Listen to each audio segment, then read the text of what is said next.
Ya, continuando con la exposición, vamos a hablar sobre la hemoglobinopatía S o también llamada trastorno falciforme.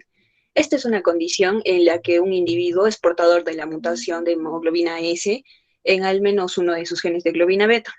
En cuanto al otro gen beta, hay dos posibilidades, que este sea normal o este mutado. En el caso sea normal, a este paciente se le va a llamar portador heterocigoto de la mutación y se le conoce como rasgo falciforme que resulta benigno. En cuanto al, si el otro gen beta es mutado con hemoglobina S, ya que se le considera homocigoto, una talasemia beta o una hemoglobina C, pues va a causar falciformación y por lo tanto una enfermedad falciforme, drepanocitosis o también anemia de células falciformes. Esta enfermedad es autosómica codominante, es la más frecuente, se presenta en el 8% de la raza negra americana y en el 25% de la africana, especialmente en su forma heterocigota.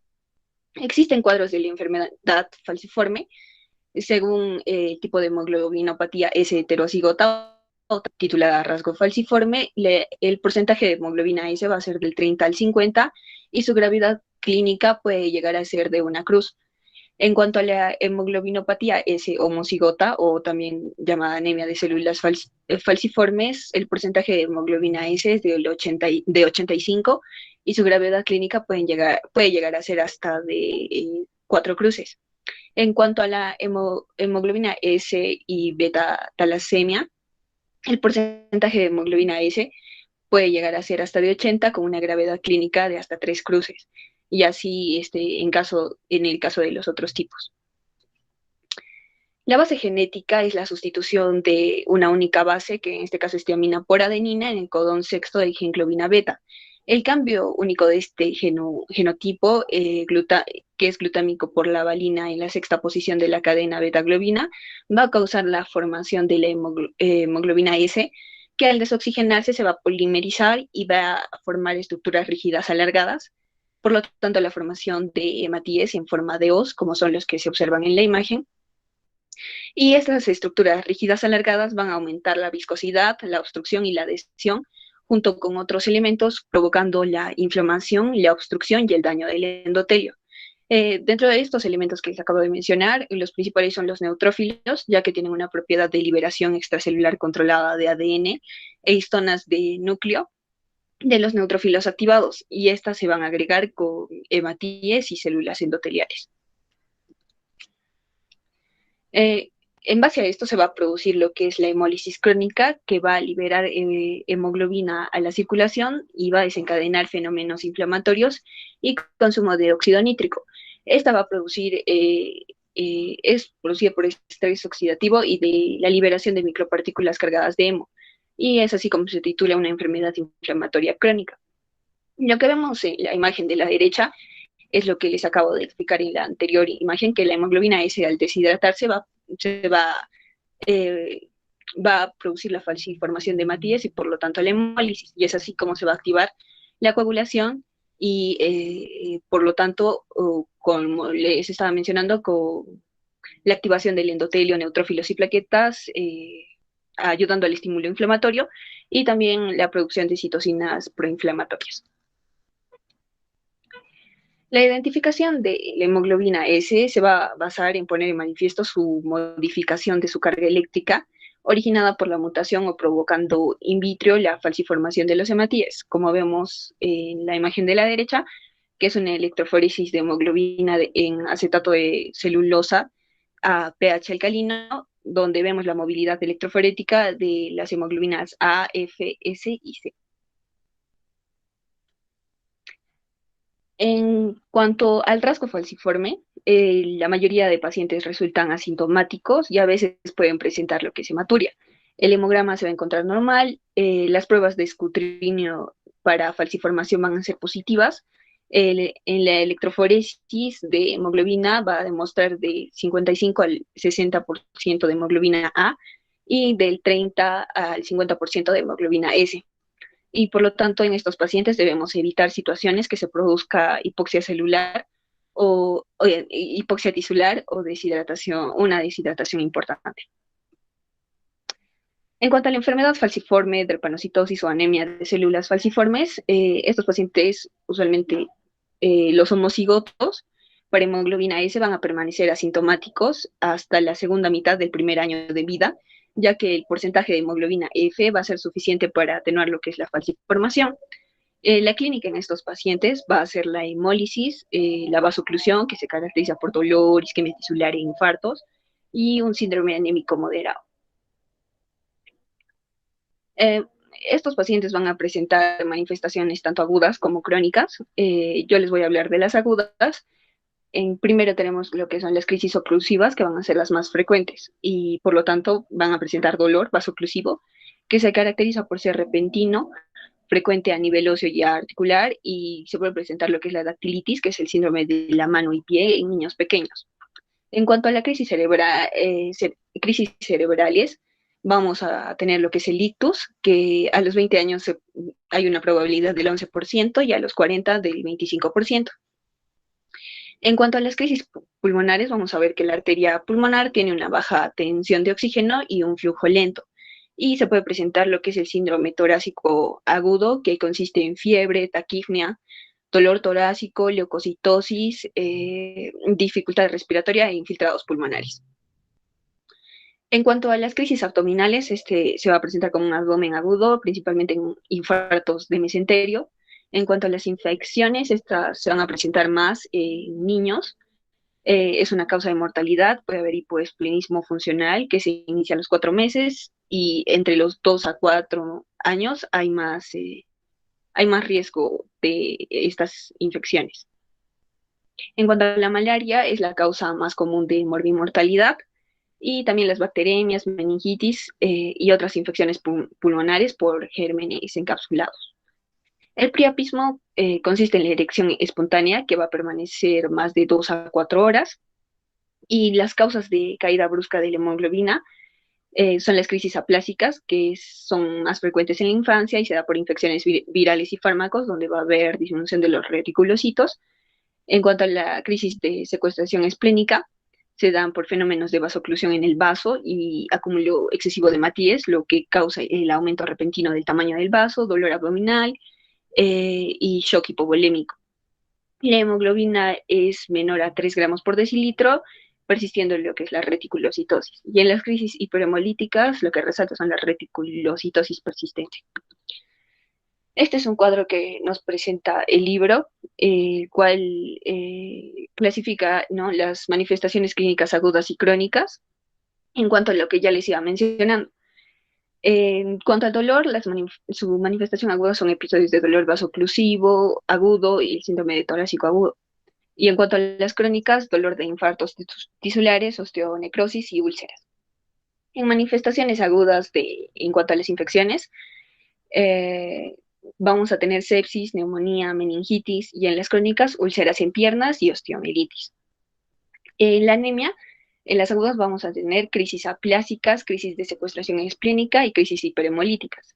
Y en las crónicas vamos a ver una anemia hemolítica crónica. En cuanto a la hemostasia, vamos a tener el tromboembolismo venoso, manifestaciones agudas del sistema nervioso central, ictus isquémicos y hemorrágicos y isquemia transitoria aguda. Y en las crónicas, infartos cerebrales silentes y deterioro cognitivo.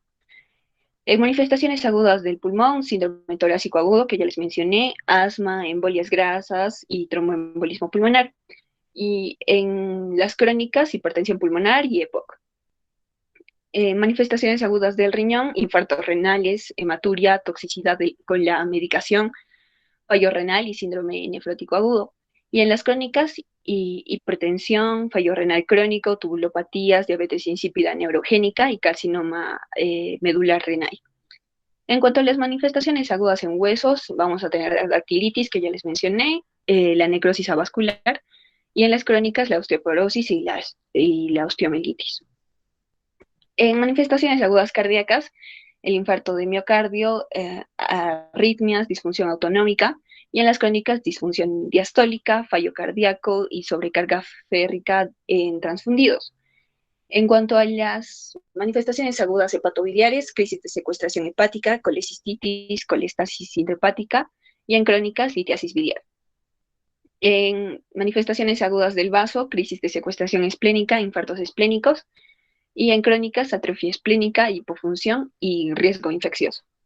En cuanto a las manifestaciones agudas oculares, oclusión de la arteria retiniana y desprendimientos de la retina, y en las crónicas, retinopatía proliferativa, que se da más frecuente en hemoglobinopatía S heterozigota. En las obstétricas vamos a tener en las solo agudas, que son las complicaciones fetales y maternas durante el embarazo. En geniturinarias, las agudas, el priapismo, del cual ya les hablé, y a largo plazo, o sea, las crónicas, disfunción eréctil. Y en cuanto a las endocrinas, vamos a tener manifestaciones crónicas, que son el retardo de la pubertad y dificultad en el crecimiento. En cuanto a las crónicas, mi compañero les va a ampliar más. Ya, bueno. Eh, Comenzando a hablar de las manifestaciones crónicas, cabe resaltar que estas manifestaciones se van a dar principalmente como consecuencia de la isquemia crónica de los órganos afectados y también a la toxicidad del tratamiento que se les va a brindar a los pacientes, ¿no? Entre las manifestaciones crónicas del crecimiento y desarrollo tenemos alteraciones del crecimiento, retraso de la pubertad, hipogonadismo, hipopituitarismo y insuficiencia hipotalámica. En las complicaciones esqueléticas, generalmente en los niños, como ya había mencionado, se va a presentar dactilitis. En los adultos, osteoporosis, la necrosis avascular, osteomelitis, generalmente eso va a afectar más a los huesos largos y el patógeno el patógeno más común va a ser la salmonella. En la retinopatía ya sabemos que es la consecuencia de la isquemia y la oclusión de la arteria retiniana. Esta puede llegar también a haber una hemorragia vítrea y un desprendimiento de la retina. Y en cuanto a otras manifestaciones, vamos a tener una principal que es la hipertensión pulmonar, que una hipertensión pulmonar, ¿no? Los tromboembolismos crónicos que tienen un riesgo elevado y va a resaltar también que se va a dar el tromboembolismo principalmente también porque vamos a estar en un estado de hipercoagulabilidad. En las complicaciones cardíacas vamos a encontrar una disfunción del ventrículo izquierdo. En las afectaciones a los riñones vamos a ver que un quinto de los pacientes va a padecer insuficiencia renal, va a desarrollar insuficiencia renal. Vamos a tener también infartos renales, carcinoma renal medular, úlceras en las piernas, y en el embarazo es de alto riesgo si está en el primer trimestre y una alta mortalidad. Se va a dar una mayor incidencia de complicaciones, como son el síndrome torácico agudo, las infecciones, la preeclampsia y la trombosis. La siguiente diapositiva, por favor. Ya. En los datos del laboratorio, lo primero que vamos a encontrar va a ser que es una anemia normocítica, normocómica y regenerativa. Esta va a ser moderada hasta los 6 meses de edad, persistiendo. Y bueno, vamos a ver que la hemoglobina va a estar en un rango de 5 a 10 gramos por decilitro. En la sangre periférica vamos a encontrar hematías en forma de os, como podemos ver en la imagen, que los hematías están en forma de os, un punteado basófilo, eritroblastos circulantes también, y cuerpos de Howell-Jolly. Vamos a tener un alto recuento de reticulocitos, leucocitosis y una discreta trombosis. La estato de deshidrogenasa va a estar elevado. El diagnóstico se va a hacer por electroforesis y la cromatografía de alta resolución. Ya, donde vamos a evidenciar que existe una banda de hemoglobina S y la concentración de hemoglobina A2 normal o ligeramente aumentada. La confirmación de esta enfermedad se va a dar por la prueba de falsiformación, añadiendo agentes reductores en una gota de sangre, en una gota de la sangre del paciente. Y finalmente, el diagnóstico prenatal se va a hacer por ADN. El siguiente, por favor. En el tratamiento vamos a ver que el manejo va a ser multidisciplinario desde el nacimiento. Es muy importante que el diagnóstico sea precoz y con los nuevos tratamientos se ha visto que el pronóstico ha mejorado. Es muy importante la educación del paciente y familiares y siempre va a estar bajo la atenta mirada, la vigilancia en el paso desde la edad pediátrica hasta la edad adulta.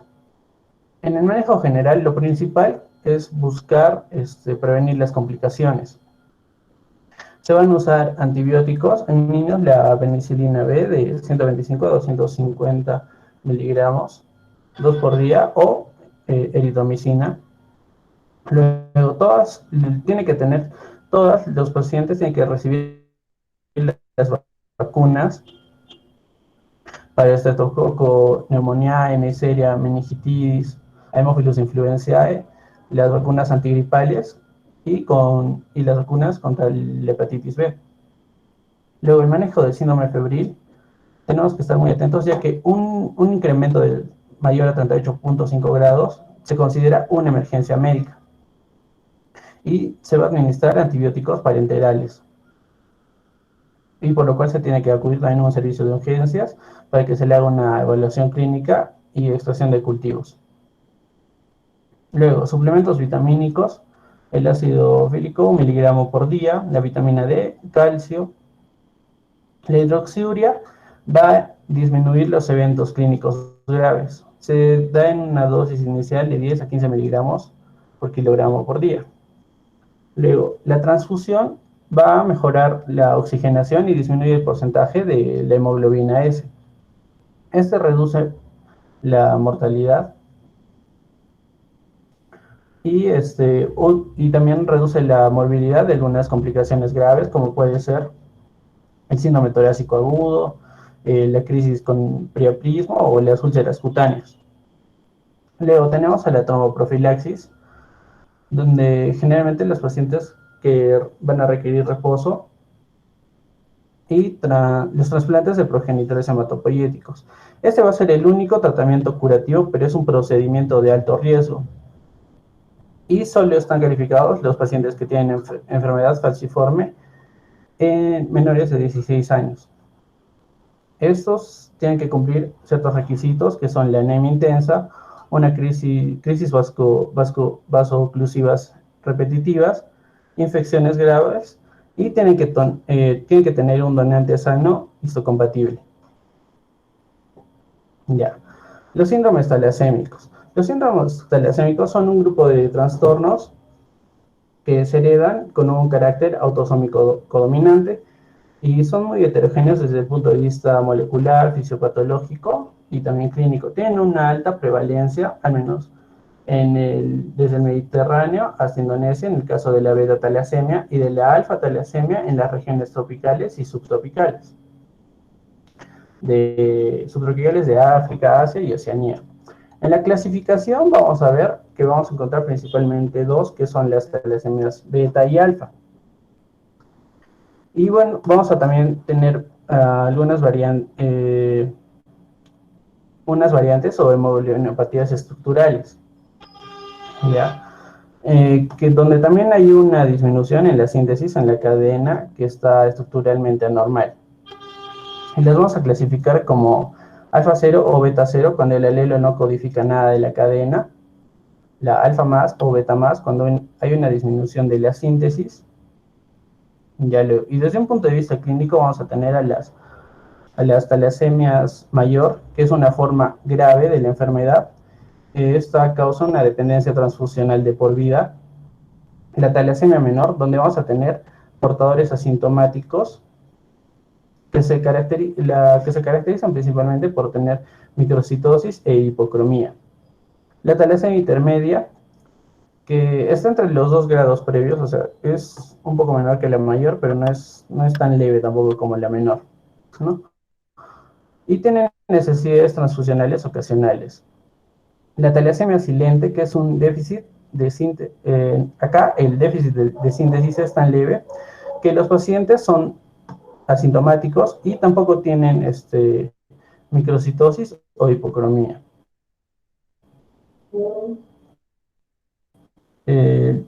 La siguiente, por favor.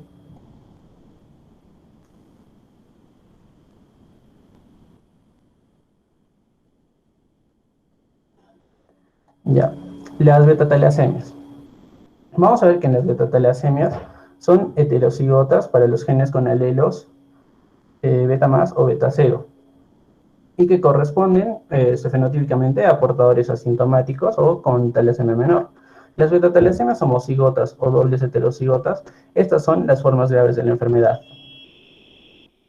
Vamos a tener entre las diferentes alteraciones moleculares, vamos a tener mutaciones, inserciones o también elecciones de nucleótidos. Estos van a alterar la transcripción, la traducción y el procesamiento del pre-ARN mensajero.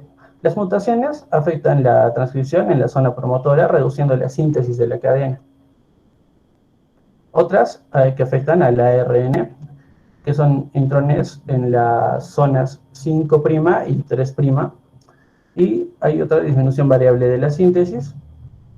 Otros que afectan a la traducción, que son las más frecuentes, son dados por exones y determinan la ausencia de síntesis por el alelo mutado.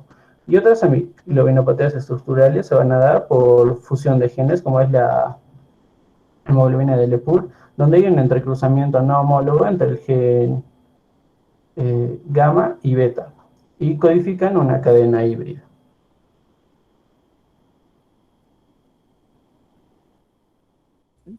Ya, bueno, continuando con la exposición, ahora vamos a hablar sobre los tres tipos, ¿no? De beta-talasemia heterocigota, homocigota e intermedia. Ya, comenzando con la beta-talasemia heterocigota, como lo estaba mencionando, este mayormente se va a descubrir incidentalmente, ¿no? Mediante un hemograma de rutina, donde vamos a encontrar, como podemos observar en el cuadro de la derecha, que va a haber una hemoglobina normal, ¿no? O discretamente disminuida, con un promedio de 10, ¿no? Ahí en el cuadro nos muestra 11,2 más menos 1. Vamos a observar también que vamos a encontrar eh, dentro de esto un recuento elevado o normal de Matías. Vamos a ver que va a haber una disminución del volumen corpuscular medio con un promedio de 65 y también una disminución de la hemoglobina corpuscular media con un promedio de 24, ¿no? Acá cabe resaltar que también en el cuadro no encontramos, pero en el AD, que es la amplitud de distribución eritrocitaria, va a estar normal o discretamente elevada, ¿no? Que esto va a ser importante para que lo podamos diferenciar nosotros de una anemia ferropénica, ¿no? Ya que donde mayormente se va a encontrar elevada, aumentada. Pero tenemos que tener en cuenta que en las delta beta talasemia heterocigota vamos a poder encontrar el ADA que va a estar aumentada, ¿no? En esa característica de la delta beta talasemia. Ya, y también como podemos ver a nivel de la electroforesis en el cuadro, en este caso de una anemia heterocigota, vamos a encontrar que la hemoglobina A2 va a estar elevada y la hemoglobina F va a estar normal o elevada, ¿no? ¿Qué más? Ya, ya. Tenemos que tener en cuenta que el déficit concomitante de hierro nos va a llevar a que haya una disminución de hemoglobina 2. Y esto es lo que nos puede llevar a un error diagnóstico, ¿no? Y este error diagnóstico que nos va a llevar, nos va a llevar a que haya un tratamiento de hierro innecesario. En esta tabla que tenemos, la tabla inferior, ahí se puede ver, ¿no? Cómo podemos diferenciar nosotros entre un déficit, entre una ferropenia y un rasgo talasémico, ¿no? Por ejemplo, entre el hierro sérico va a estar disminuido, mientras que en el talasémico va a estar normal, ¿no? La capacidad de filtrificación elevada en el talasémico normal, el índice de saturación de hierro disminuida y en el talasémico normal o elevada, la ferritina disminuida y en el talasémico normal o elevada, y sobre todo acá, ¿no? En la hemoglobina A2, que es la que va a estar más abundante a nivel de la electroforesis, ¿no? En una heterocigota va a estar elevada, ¿ya? Y acá tenemos una pequeña fórmula donde tiene una especificidad de un 85%, ¿no? Que nos va a ayudar para que veamos si sale un valor, ¿no? Haciendo la fórmula, un valor mayor a 15, va a ser una hemocromatosis secundaria. Pero si sale un valor menor a 15, va a ser un rasgo talasémico, ¿no? Una talasémica, ¿no? Ya, ¿cómo? La siguiente, por favor. Ya. Ya, ahora vamos a hablar de la beta-talasemia homocigota mayor o también conocida como la anemia de Coley. Principalmente se caracteriza, ¿por qué? Porque va a necesitar de transfusiones periódicas para poder sobrevivir en los pacientes, ¿no? Y acá también tenemos que tener en cuenta que los rasgos talasémicos lo van a tener ambos progenitores, ya sea ambos padres, ¿no? Padre y madre, ¿no? Van a ser portadores del rasgo talasémico. Y acá tenemos que tener algo en cuenta que en la clínica, ¿no? Que la hemoglobina F no contiene cadenas beta. Por esto es que los niños van a estar clínicamente normales hasta el momento del nacimiento. Pero la instauración de la enfermedad va a ser progresiva, ¿no? Por ejemplo, primero va a aparecer una anemia progresiva, luego va a haber la detención del crecimiento, ictericia y hepatoesplenomegalia, lo cual esto es importante porque nosotros ahí vamos a poder detectar la enfermedad en los primeros meses de vida. Mm, Esto nos va a llevar a algunas consecuencias, ¿no? Las consecuencias que se va a dar va a ser por la expansión medular, ¿no? Donde se va a producir una hiperplasia eritroide masiva. Esto va a producir cambios óseos, como se puede evidenciar en la imagen, ¿no? Donde vamos a tener un cráneo característico, por ejemplo, que va a ser este cráneo en cepillo, ¿no? Donde va a haber un adelgazamiento cortical, o también va a haber el ensanchamiento de la diploe, ¿no? Otro va a ser característicos, van a ser las fascias, una fascia mongoloide, también vamos a ver prominencia de la mandíbula, ¿no? Acá, por ejemplo, en la imagen vemos el signo característico, ¿no? De un cráneo con este ensanchamiento de la diploe, o también conocido como el cráneo en cepillo. Y acá, por ejemplo, tenemos un niño donde vemos la facies, por ejemplo, a nivel del abdomen vemos ¿cómo se llama esto? Apulición. Por ejemplo, este es un característico niño que tiene una hepatoesplenomegalia, ¿no? Con un rasgo talasémico. Siguiente, por favor. Ya, acá este es un cuadro para explicar sobre todo la fisiopatología, ¿no? De una beta-talasemia homocigota o anemia de Coley también, donde como vamos a ver que principalmente va a actuar las cadenas gamma y alfa, donde la cadena beta va a estar, ¿no? Por la falta de producción va a haber un exceso de cadenas alfa. Entonces, tanto cadena gamma como cadena alfa, ¿a qué nos va a llevar? Nos va a llevar a que haya un aumento de la hemoglobina F, ¿no? Ya sea alfa 2 o gamma 2. Y esto tiene alta afinidad por el oxígeno, por eso es que se va a producir, ¿qué cosa? Una hipoxia tisular, ¿no? Estamos ahí. En cambio, al lado de la cadena alfa, como va a haber una precipitación de va a producir, ¿qué cosa? Una hemólisis y también un aborto intramedular, lo cual nos va a dar un signo, ¿no? Que va a ser la ictericia. La hemólisis nos va a dar la esplenomegalia, ¿no? Estos tres que estamos viendo acá al lado derecho nos va a producir, ¿qué? La anemia, ¿no? Entonces, la anemia también nos va a llevar a, ¿qué? A una hipoxia tisular, ¿no? Por la deficiencia de hemoglobina. Una vez que llegamos a la hipoxia tisular, va a ser necesario que haya un aumento de la eritropoyetina.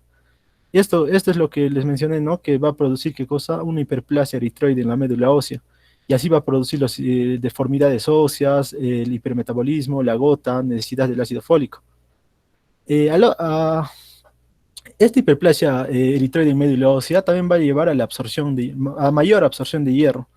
Y por la anemia va a haber una transfusión de Matías, lo cual nos va a llevar a qué cosa, estos dos, la absorción de hierro y transfusión de Matías, a la hemocromatosis, la endocrinopatía, la hepatopatía y la cardiopatía, que lo vamos a hablar adelante, ¿no? Más adelante. Siguiente, por favor.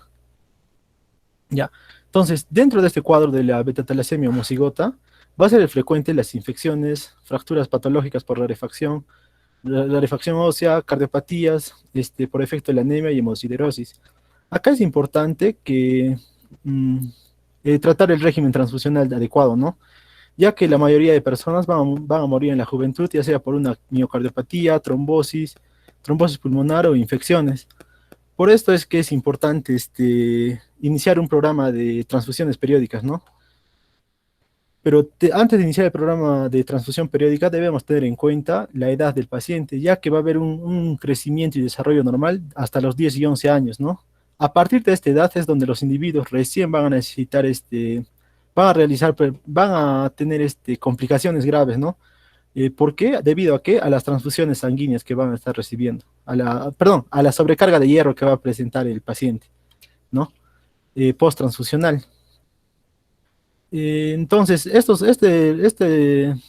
sobrecarga de hierro post-transfusional nos va a llevar a tres complicaciones, ¿no? A nivel de corazón, que nos puede dar miocardiopatías dilatadas, pericarditis. A nivel del hígado, una hepatitis crónica, fibrosis y cirrosis. A nivel endocrinológico, nos puede llevar diabetes mellitus, hipotiroidismo. el hipoparatiroidismo, entre otros, ¿no? Como podemos evidenciar. Ahora vamos a hablar sobre los datos de laboratorio. Siguiente, por favor. En los datos de laboratorio, principalmente, vamos a ver que en un frotis de sangre lo que vamos a observar va a ser primero hematíes hipocrómicos y microcíticos. Como un momento lo hace un compañero ya lo explicó, ¿no? O lo mencionó. Vamos a ver que este va a tener punteados basófilos y dianocitos. En este caso, en esta imagen, solamente estamos viendo anisopoiquilocitosis, dianocitos y eritroblastos circulantes, ¿no? Acá vamos a considerar dentro de la beta-talasemia homocigota que la anemia va a ser grave con valores de hemoglobina entre 3 y 6 gramos por decilitro, ¿no? Y volumen corpuscular y hemoglobina corpuscular bajos.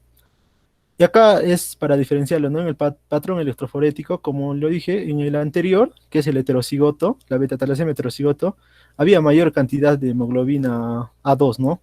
Pero en este caso, la mayor cantidad va a ser de hemoglobina F, ¿no? Que va a estar en un 60-95%, y acá ya también va a haber solamente una pequeña parte de hemoglobina A2.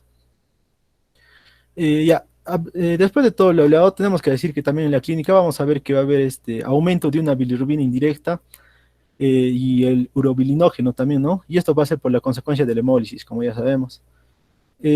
Vamos a ver que va a haber una sobrecarga de hierro. ¿Por qué? Porque se va a reflejar en donde, en el incremento de hierro y ferritina sérica. Y esto va a llevar a la disminución de la capacidad de la transferrina, ¿no? Siguiente. Ahora vamos a hablar sobre la beta-talasemia intermedia. Dentro de la beta-talasemia intermedia, tenemos que decir que desde el punto de vista clínico va a haber desde formas menos graves hasta una forma hasta más graves, ¿no? O sea, esto clínicamente, algunos lo dicen que se encuentra entre la talasemia mayor y la talasemia menor, pero esta clínica de la talasemia intermedia es muy variable, ¿no? Ya que puede presentar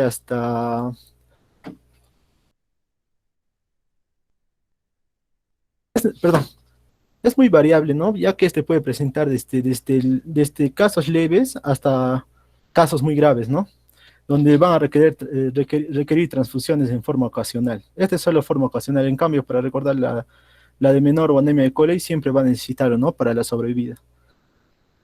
Como mencioné, es de gran variabilidad, y estos van a tener diferentes defectos genéticos principalmente, que comprenden desde las formas heterocigotas hasta formas homocigotas, entre las cuales vamos a hablar, ¿no? Los que se dan frecuentemente hasta los de menor frecuencia. En primer lugar, vamos a tener, ¿no? Aquellos que tienen una base molecular que corresponde a una homocigosis y a una doble heterocigosia.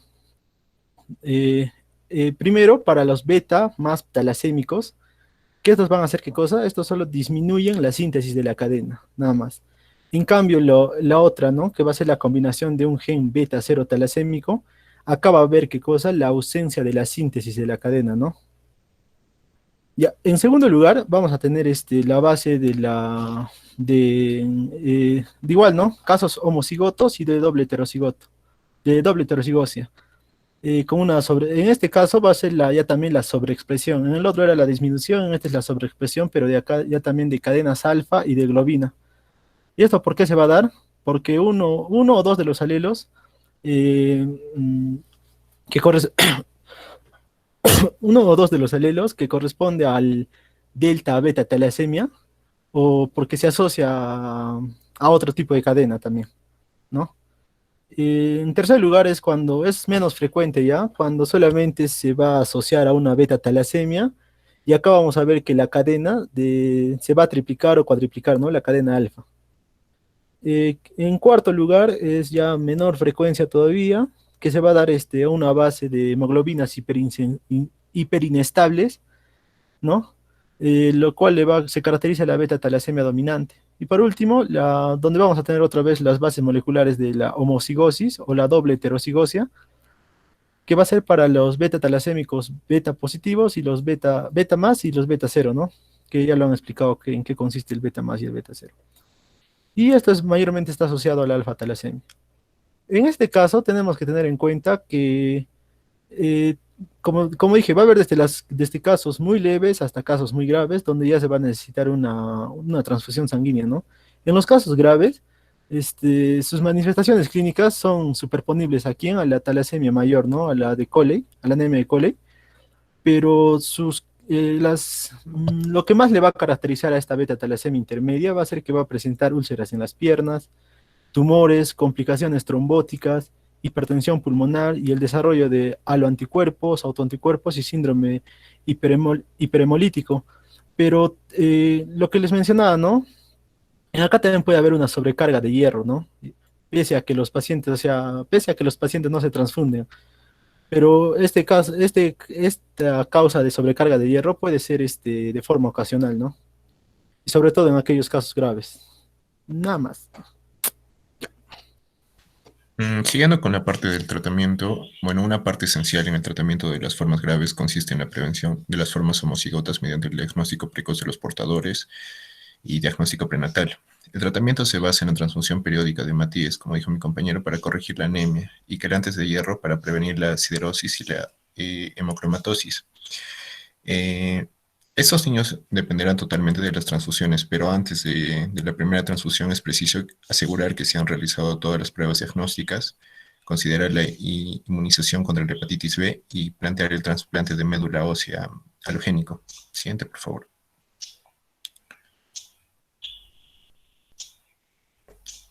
Bueno, en el tratamiento transfusional, la decisión de iniciar esas transfusiones en pacientes con un diagnóstico de certeza de talasemia debe basarse primero en la presencia de una anemia grave con una hemoglobina inferior a 7 gramos por decilitro durante más de 2 semanas, con exclusión de otras causas concomitantes como las infecciones, déficit de ácido fólico, sangrado o déficit de glucosa 6-fosfato deshidrogenasa, que se considera un criterio suficiente para iniciar las transfusiones. También en pacientes con hemoglobina superior a 7 gramos por decilitro se debe considerar la existencia de otros factores que pueden indicar la necesidad de iniciar estas transfusiones, como un retraso en el crecimiento, deformidades óseas y aumento de la esplenomegalia. En el momento actual, la actitud terapéutica es hipertransfundir a estos niños, manteniéndoles siempre con hemoglobinas superiores a los 9 a 10 gramos por decilitro, lo que así asegura una buena calidad de vida y sin síntomas. Siguiente, por favor. La esplenectomía debe plantearse en niños mayores de 5 años. Bueno, en circunstancias como las necesidades de sangre que superen los 200 a 220 mililitros por eritrocito por kilogramo al año, especialmente si el vaso supera los 6 centímetros por debajo del reborde costal. Y bueno, si la esplenomegalia es masiva y sintomática. Y si además de la anemia el niño tiene neutropenia y trombopenia por el hiperesplenismo. Siguiente. También tenemos el tratamiento con quelantes de hierro, que, bueno, la sobrecarga de hierro es una consecuencia, como dijo mi compañero, es una consecuencia inevitable de un régimen transfuncional crónico, de forma que los pacientes con una adecuada quelación de hierro presentan una supervivencia significativa mejor que los que no están quelados. Si no se instaura ese tratamiento, bueno, la mayoría de pacientes no supera la segunda o la tercera década de la vida. El tratamiento quelante debe comenzarse generalmente después de los 2 años de edad, cuando el paciente ha recibido entre 10 y 20 transfusiones, y cuando la ferritina es mayor a 1000 microgramos por litro, o cuando la concentración de hierro hepático es superior a 3 miligramos de hierro por gramo de peso seco del tejido hepático. Y bueno, el objetivo es mantener como niveles óptimos de depósito de hierro una combinación de una concentración hepática de hierro menor de 7 miligramos de hierro por gramo y una ferritina inferior a 1000 microgramos por litro. Y se debe evitar que los pacientes presenten valores de hierro hepático superiores a 15 miligramos de hierro por gramo y una ferritina mayor a 2500 microgramos por litro, ya que por encima de estos valores se observa una alta probabilidad de enfermedad cardíaca y muerte precoz. Siguiente, por favor. Ya, en la actualidad se dispone de 3 quelantes de hierro, que es la deferoxamina, que está indicada en la sobrecarga de hierro, la deferiprona, que está indicada en la sobrecarga de hierro en talasemias, pero este es un medicamento de segunda línea. Y el, el Deferacirox, que está indicado en la sobrecarga de hierro secundaria a una transfusión. Y además de la corrección de la anemia y el tratamiento y prevención de la sobrecarga de hierro, habrá que considerar un tratamiento de las diferentes complicaciones derivadas de la enfermedad, si fuera necesario. Siguiente. Ahora, el trasplante de médula ósea alogénico constituye el único tratamiento curativo y debe plantearse en las formas graves, y su resultado depende fundamentalmente de las situaciones clínicas previas del paciente. Si el paciente se encuentra en condiciones óptimas y el trasplante se realiza a partir de un hermano con antígeno leucocitario humano idéntico, puede obtener una supervivencia libre de la enfermedad del 94% frente al 50% en pacientes de mayor riesgo. Y también la sangre del cordón umbilical es una fuente alternativa de progenitores hematopoyéticos con menor riesgo de enfermedad de injerto contra receptor, aunque, bueno, la experiencia con este tipo de trasplantes todavía es muy escasa. Siguiente, por favor. Ya, ahora, los modeladores de hemoglobina fetal, bueno, en los últimos años se han probado diversos fármacos como la hidroxiurea, la acicitilina y la decitabina, que por diferentes mecanismos inducen la expresión de los genes que codifican la cadena gamma, con lo que disminuiría el desequilibrio entre cadenas del tipo beta y de tipo alfa. Y algunos de esos tratamientos experimentales han dado buenos resultados en ensayos clínicos iniciales, aunque no han sido suficientemente favorables para fomentar el desarrollo. Siguiente. Ya, ahora hablando sobre las alfa-talasemias, bueno, la mayoría de alfa-talasemias son el resultado de la delección, que es la pérdida total de un gen, de alguno de los 4 genes de la cadena alfa, que 2 de los cuales son heredados del padre y 2 de la madre. Y bueno, solo una minoría de las alfa-talasemias son debidas a las mutaciones puntuales, como inserciones o delecciones de pocos nucleótidos en los genes alfa, y a este tipo se les denomina alfa-talasemias de no delección. Siguiente. Bueno, las manifestaciones clínicas dependen del número de genes deseleccionados o el grado en que la mutación disminuye la expresión del gen afectado. Por ejemplo, si tenemos la delección de un gen, este puede ser asintomático y no tendrá alteraciones hematológicas. Pero si tenemos la delección de 4 genes, puede haber muerte intrauterina. Y primero vamos a hablar sobre los portadores silentes de alfa-talasemia, que, bueno, en este tipo es la delección de un solo gen y se denomina alfa-positivo talasemia heterozigota. Y su diagnóstico es mediante estudios familiares o de biología molecular. Siguiente, por favor.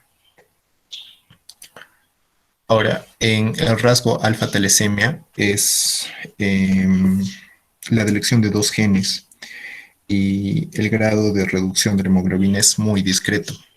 Ahora, en la enfermedad de la hemoglobina H es la delección de 3 genes, que, bueno, las manifestaciones pueden ser de moderadas a graves, y esta se caracteriza porque, bueno, por una anemia microcítica, hipocrómica y hemolítica pronunciada.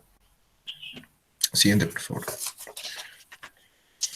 Ahora, las alfa-talasemias homocigotas es la delección de los 4 genes alfa y da lugar a la muerte intrauterina, a no ser que se realicen las transfusiones intrauterinas. Ahora, siguiente, por favor. El diagnóstico, bueno, el diagnóstico de certeza del rasgo alfa-talasémico se alcanza mediante estudios de biología molecular o por la síntesis de cadenas de alfa de globina, que pone de manifiesto un cociente alfa-beta inferior a 1. Y bueno, estas selecciones específicas de los genes pueden identificarse por 3 métodos, que son el Southern blot, que utilizando diferentes enzimas de restricción que den lugar a grandes fragmentos de ADN y sondas complementarias para reconocer el tamaño de los fragmentos obtenidos con las enzimas de restricción. Por PCR-GAP es, bueno, utilizando primers que flanqueen los puntos de corte de las elecciones, y por amplificación de las ondas dependientes de los ligandos múltiples. Bueno, también es un método donde muestra la presencia de las elecciones. Ahora, es muy sugerente que una persona es portadora del rasgo alfa talasémico si, bueno, tiene anemia discreta o moderada, microcítica e hipocrómica, y si la hemoglobina A2 es normal y no hay aumento de la hemoglobina F. Y el estudio de hierro es normal y encontramos idénticos hallazgos en un pariente. Siguiente, por favor.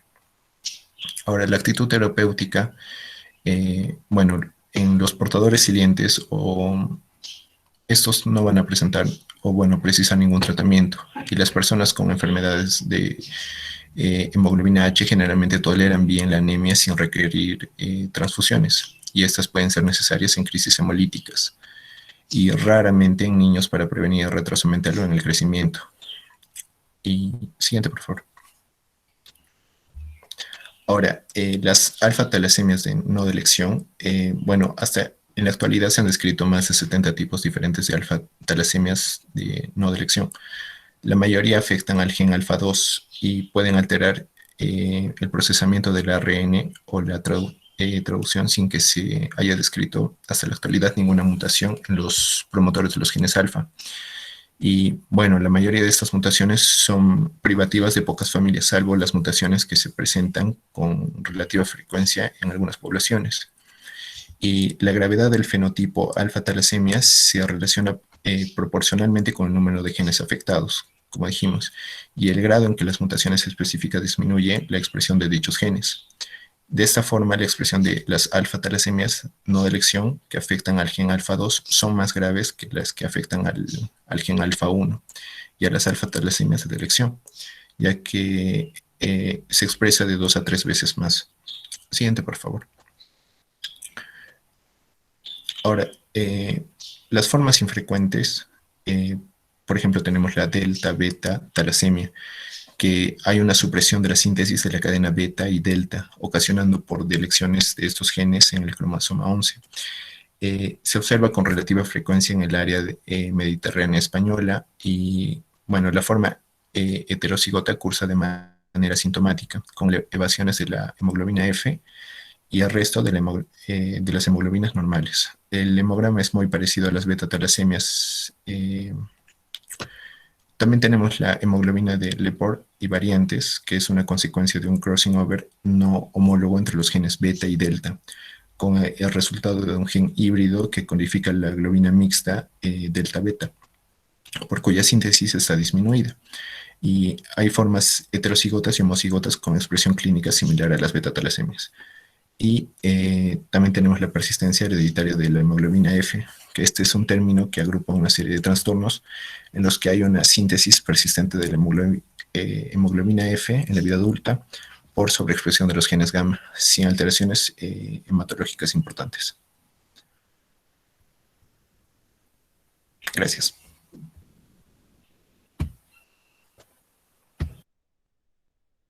Muy bien, chicos. ¿Alguien más va a continuar?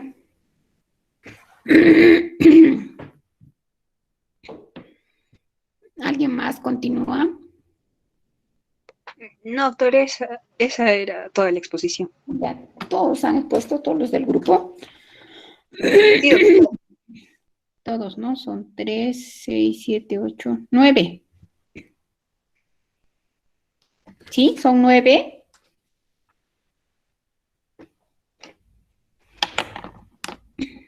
Sí, doctora. Son 9, ¿no? Porque yo anoté 9. Ya, muy bien, chicos. Entonces, acá lo que hemos podido ver en esta última parte, primero hemos visto la parte de las hemoglobinopatía S o la anemia falciforme. donde va a haber pues una alteración en la síntesis de las cadenas de hemoglobina, se va a producir la hemoglobina S, ¿no? Y dependiendo si es heterocigota o homocigota, va a ser el cuadro clínico. Acá en la segunda parte nos han hablado sobre talasemias, las alfa y beta talasemias, que son las más frecuentes. Entonces, dependiendo del número de genes, por ejemplo, hemos visto en la última parte que nos explicó Luis Rolando, era sobre los genes que van a codificar estas hemoglobinas. Por ejemplo, en la alfa talasemia son 4, ¿no? Los genes.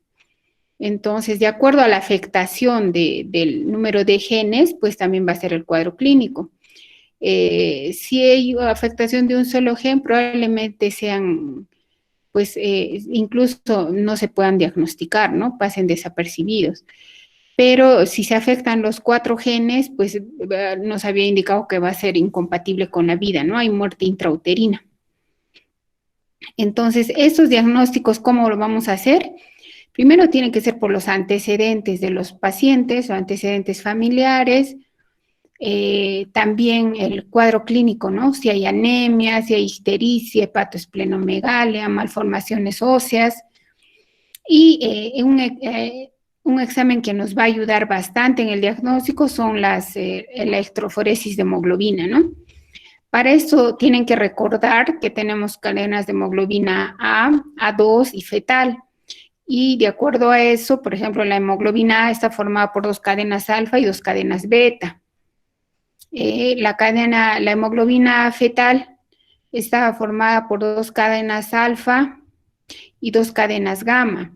Entonces, de acuerdo a la ausencia de las cadenas, si es una alfa talasemia o beta talasemia, va a haber una alteración en la electroforesis de la hemoglobina. Vamos a ver un incremento, por ejemplo, de la hemoglobina fetal o de la A2, y eso nos va a ayudar en el diagnóstico, ¿no? De los pacientes que tengan este tipo de anemias hemolíticas congénitas, que son raras. En el hospital de salud ahora no tenemos ningún paciente con talasemia, ni con anemia falciforme, ni con hemoglobina S. No lo tenemos. Tenemos pacientes con esferocitosis hereditaria. Sí, portadores de deficiencia de glucosa 6-fosfato deshidrogenasa, sí tenemos un paciente también. Pero con las otras tipos de anemias hemolíticas no los tenemos. Son bien raras también, ¿no? Sobre todo en esta zona. Son más frecuentes en la costa del Perú y sobre todo en la zona de Ica. Quería ver, no sé cuál de los integrantes del grupo que nos podrían comentar por qué los pacientes, este tipo de pacientes que tienen este tipo de hemoglobinopatías no adquieren malaria. No hacen malaria. Si nos podrían recalcar, porque creo que en la anterior clase alguno de ellos nos mencionó. ¿Por qué no hacen malaria estos tipos de pacientes? ¿Alguno del grupo?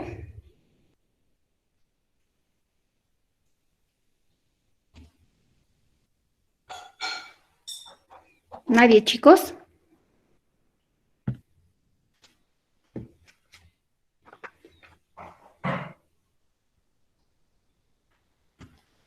Flora, Anaís. No sé, Lucero del Carmen, no sé quién podría comentarnos por qué no hacen malaria este tipo de pacientes, los que tienen estas patologías. Luis Enrique, Rodrigo Peláez. ¿Quién nos puede comentar por qué no adquieren malaria estos pacientes?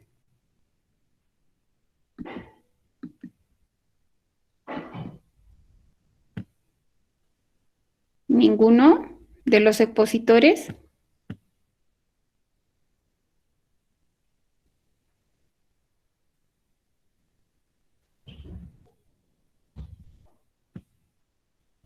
¿Nadie?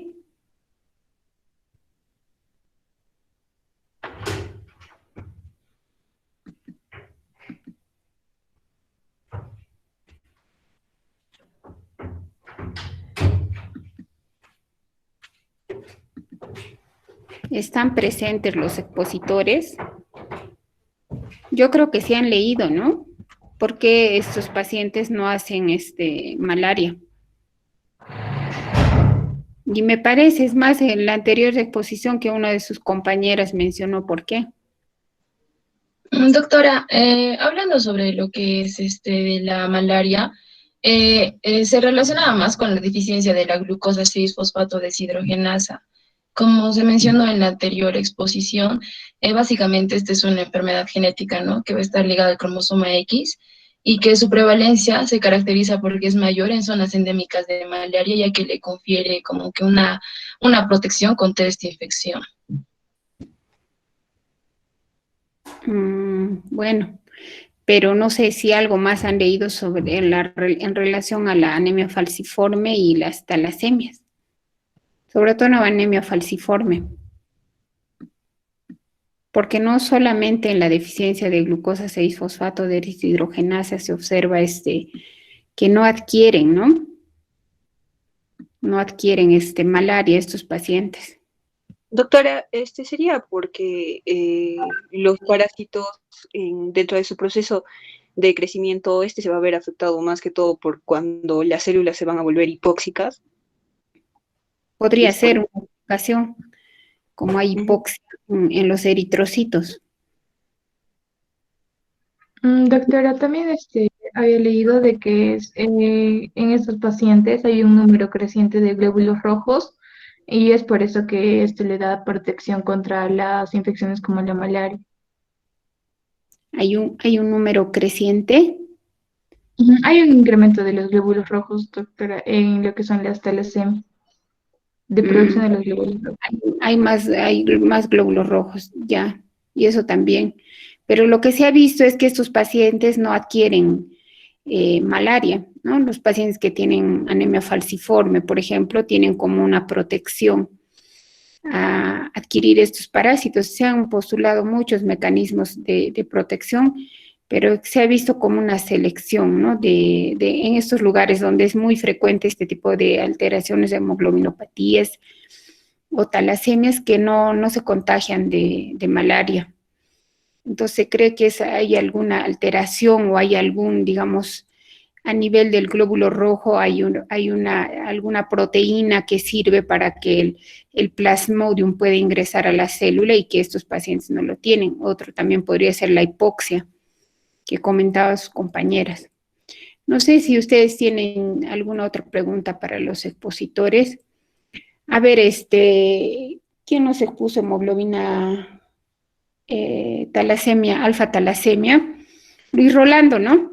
Al final, en el diagnóstico, si nos podrías decir cómo estará una electroforesis de hemoglobina en una alfa talasemia, en una alfa talasemia menor, en una hemoglobina H, en estos portadores, ¿cómo estaría la electroforesis de hemoglobina?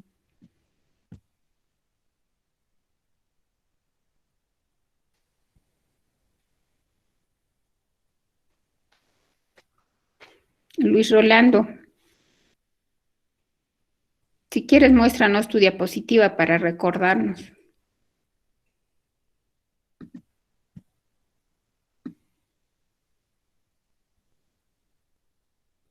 ¿Está Luis Rolando o ya no está?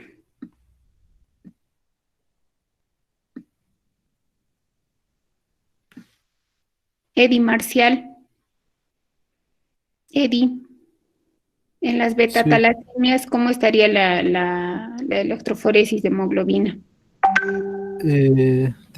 Ya, doctora. En una beta-talasemia heterocigota, la electroforesis, vamos a ver principalmente el alfa 2 va a estar elevada y la fetal, la hemoglobina fetal va a estar... La A2, ya. A2 va a estar elevada. A2, perdón, A2, no alfa 2, A2. Ajá. Va a estar elevada y la hemoglobina fetal puede estar normal o elevada. Pero en cambio en la homocigota se puede decir que va a ser al contrario, se podría decir, ¿no? Porque ya también la fetal va a ser la que va a estar más elevada, ¿no? De un 60-95%, mientras que la hemoglobina A2 va a estar ligeramente disminuida, ¿no? Claro, muy bien. Entonces, esto es ¿por qué? ¿Por qué, digamos, por qué interpretas así una electroforesis de hemoglobina? Eh, Va a ser, doctora, ¿cómo se llama esto? Por su, por su sale, ¿cómo se llama? Por el beta, ¿cómo se llama? Claro, porque, a ver, Eddie, porque en la beta talasemia mayor no se va a producir a cadenas beta, ¿no? Entonces, en las cadenas beta, ¿en qué tipo de hemoglobina está presente?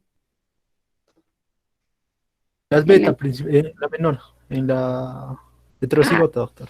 claro, en la hemoglobina A, ¿no es cierto? Entonces, por eso es que, en cambio, no se va a ver afectada en la hemoglobina fetal, por eso está incrementada, porque no hay cadenas beta.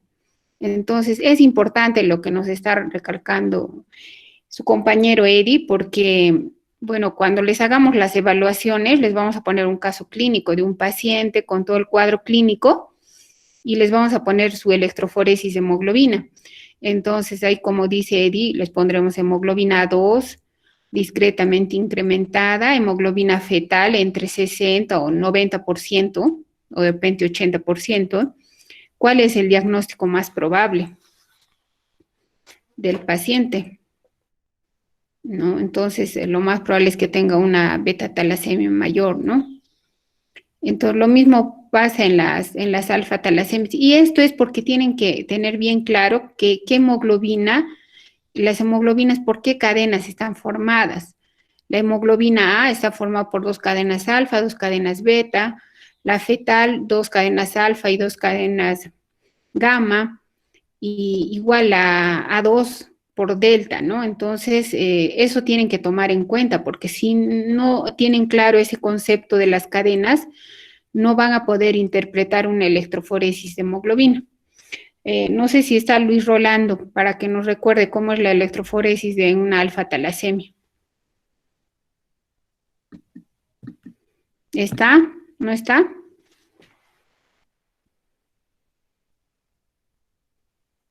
¿No está Luis Rolando? ¿Qué pasó? Y lo mismo, quienes pusieron, Jordan y Mari, ¿no? En una anemia falciforme, ¿cómo estará la electroforesis de hemoglobina? A ver, no sé cuál de los dos puede contestar eso. ¿Cómo está la electroforesis de la hemoglobina? ¿Mari o yo? Doctora, Sí, Se puede presentar movilidad electroforética de la hemoglobina A, F, S y C. Y además que en la hemoglobina A se va a encontrar de un 85 al 98%, en la 2 del 2 a 3% y principalmente esas dos. claro, pero si es una anemia falciforme, ya tiene el diagnóstico de anemia falciforme, ¿cómo va a estar? Mari.